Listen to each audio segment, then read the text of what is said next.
नमस्कार। सुनो कहानी यूट्यूब चैनल में आप सभी का स्वागत है। लीजिए सुनिए प्यासी नदी उपन्यास का 5वां भाग। बरेली स्टेशन पर पहुंचकर मेरे मन में एक नया विचार कौंधा। क्यों न 1-2 रोज़ के लिए दिल्ली चला जाऊं। कलकत्ता से दिल्ली जाना तो बिना किसी विशेष कार्य के संभव ही नहीं हो पाता। लगे हाथों दिल्ली तक घूम आता हूँ। इसके अलावा एक प्रकाशक मित्र का कई बरसों से आग्रह था कि आप एक बार दिल्ली अवश्य आएँ, आपसे एक योजना पर परामर्श करना है। संयोग से दिल्ली जाने के लिए उसी समय ट्रेन प्लेटफॉर्म पर आकर लगी। मैंने कुली से कहा कि तुम कहीं जगह खोजकर मेरा सामान रखो, मैं अभी दिल्ली का एक टिकट खरीद कर लाता हूँ। मैं टिकट खरीद कर लौटा तो मुझे कुली प्लेटफॉर्म पर खड़ा मिला और बोला, साहब आपका पेटी और बेडिंग 3 टायर में रख दिया है। कंडक्टर साहब को 10 रुपया बेसी दे देंगे तो आपको दिल्ली तक आराम से सीट मिल जाएगी। मैंने कुली को भाड़ा देते हुए कहा, आराम की सीट पाने के लिए ज़मीन पर तो क्या, वहाँ ऊपर भी रिश्वत देना जरूरी हो गया है भाई अब तो। कूली ने सिर्फ मेरे शब्दों को पकड़ा और हथेली पर खैनी मलते हुए बोला, हाँ साहब, कंडक्टर बाबू से कहिएगा तो वह आपको ऊपर की बर्थ दे देंगे। मैं दिल्ली पहुंचकर अपने मित्र प्रकाशक के घर चला गया। एक बार मेरे मन में यह बात भी आई कि इंपीरियल होटल में फ़ोन करके राकेश के बारे में मालूम कर लूँ, पर मैं अपनी इस इच्छा को बलपूर्वक दबा गया क्योंकि वहाँ मेरी भेंट निशा से भी हो सकने की संभावना थी। अब मैं अपने मन की मृग मरीचिका में नए सिरे से नहीं भटकना चाहता था। जिस रास्ते जाना न हो उस पर फालतू भटकने से लाभ ही क्या। दिल्ली में मैं 1-2 पुराने दोस्तों के पास गया। खूब गप्पे होती रही और एक दोस्त ने शाम को दफ्तर से उठते हुए पूछा, शाम को कहीं बैठें? भाई मैं तो खाली ही हूँ, मेरा कहीं कोई अपॉइंटमेंट आज शाम को तो नहीं है, तुम चाहे चले आओ। मेरा दोस्त सरीन बोला, तो चलो एक इंजीनियर दोस्त के यहाँ चलते हैं। पेशे से वह इंजीनियर ज़रूर है मगर साहित्य का ज़बरदस्त पढ़ाकू है। उसके पास हिंदी और अंग्रेजी के लेटेस्ट पब्लिकेशंस रहते हैं।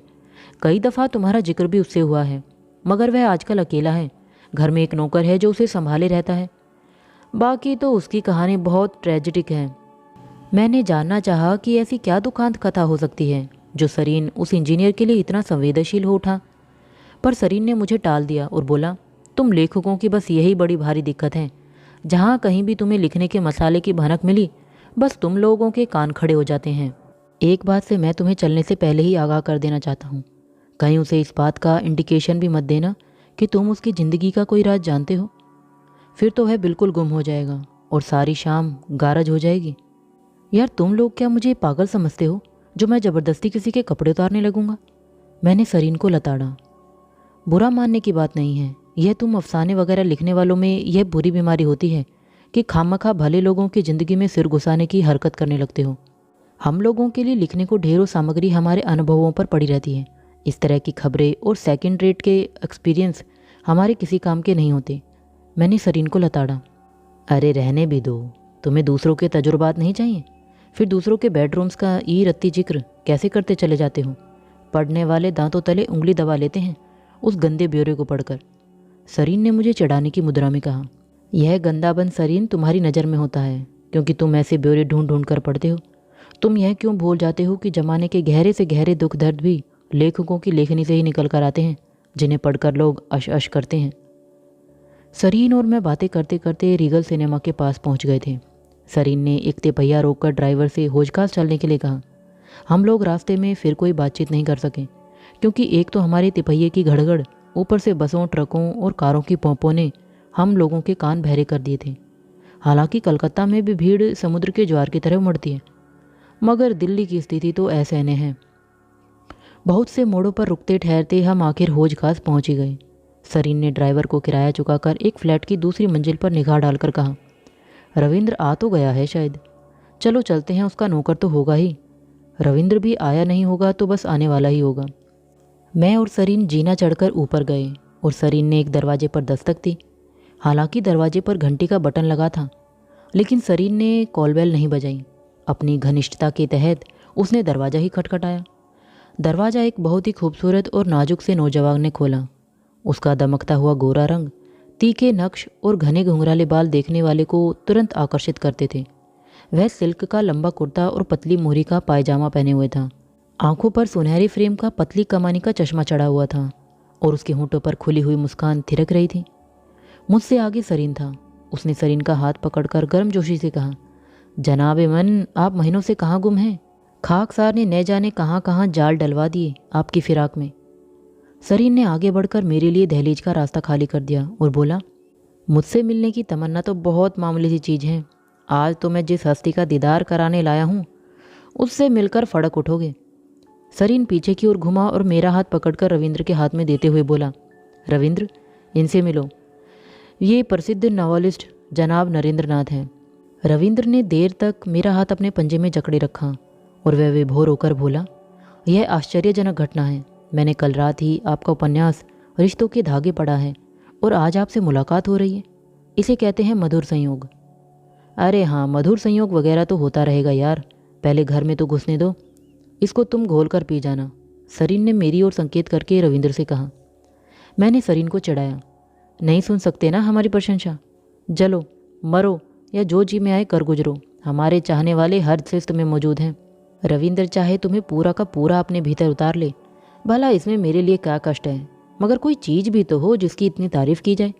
कागज काले करने में क्या जाता है? कहीं की ईंट कहीं का रोड़ा, भानुमति ने कुनबा जोड़ा।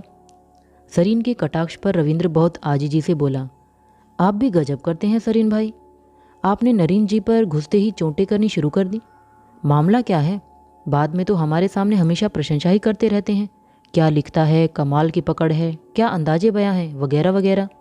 सरीन ने एक ठहाका लगाया, यार बाद में तो किसी की भी निंदा नहीं की जाती, यानी मरे हुए तक की भी तारीफ ही करते हैं लोग। वह तो दरअसल हुई उसूल की बात। बाकी नरेंद्र के लिखने का मैं कायल नहीं हूँ, यह कोई बहुत अच्छा नहीं लिखता। आप इन्हें बहुत अच्छा नहीं मानते? तो चलिए महज अच्छे पर ही समझौता कर लीजिए। रविंद्र की बात पर सरीन ने एक ठहाका लगाया और बोला, चलो तुम कहते हो तो थोड़ा कंसेशन दिए देते हैं बेचारे को। हम तीनों बातें करते करते रविंद्र के होलनुमा बड़े कमरे में चले गए। कमरे में भरपूर जगमगाहट थी। छत में कीमती झाड़ फानुस और सुंदर शेड से घिरे हुए बल्ब रोशन थे। बहुत खुशनुमा वातावरण था। सारा फर्नीचर बहुत करीने से जमाया हुआ था और पहली नज़र में ही यह स्पष्ट हो जाता था कि इस फ्लैट में एक अत्यंत सुसंस्कृत व्यक्ति रहता है।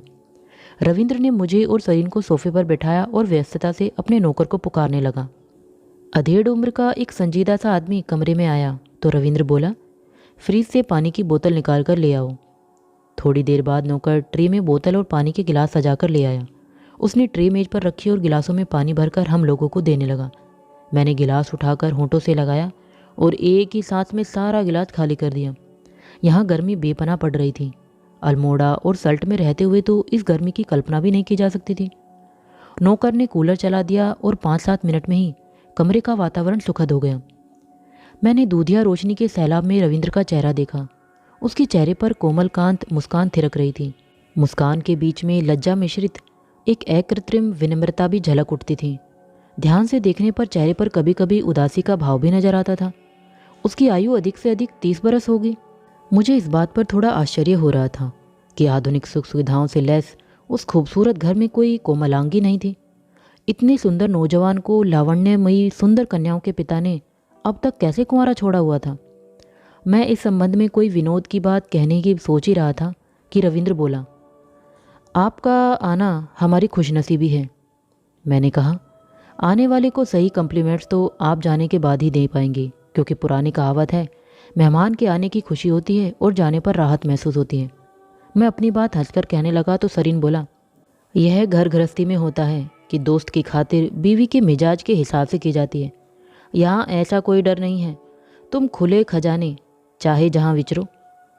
हम लोग बातें करते करते जरा देर को रुके तो रविंद्र ने पूछा, यहीं बैठे या टेरेस में बैठना पसंद करेंगे?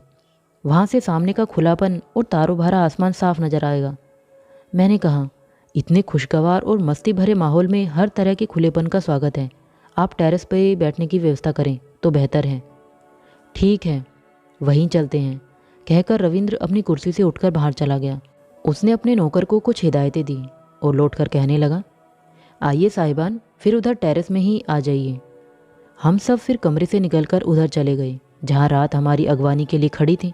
हम तीनों बैठ गए तो थोड़ी देर बाद रविंद्र का नौकर ट्रे में विस्की की बोतल, गिलास, सोडा और बर्फ़ का बाउल लेकर आ गया और उसने सारा सामान मेज पर करीने से जमा दिया। रविंद्र ने अपनी कुर्सी से उठकर तीनों गिलास में पैक बनाए और पूछने लगा, पानी या सोडा? मैंने कहा, मुझे तो पीने की आदत नहीं है, मगर मैं पीते हुए नखरे बर्दाश्त नहीं कर पाता। मेरे गिलास में तो बराए मेहरबानी पानी ही डाले हुजूर। रविंद्र ने बोतल का ढक्कन खोलकर मेरे गिलास में थोड़ा सा पानी डाला और बाउल से बर्फ़ की डली निकालकर विस्की में छोड़ दी। इसके बाद उसने सोडे की बोतल खोलकर सरीन के गिलास में उलट दी।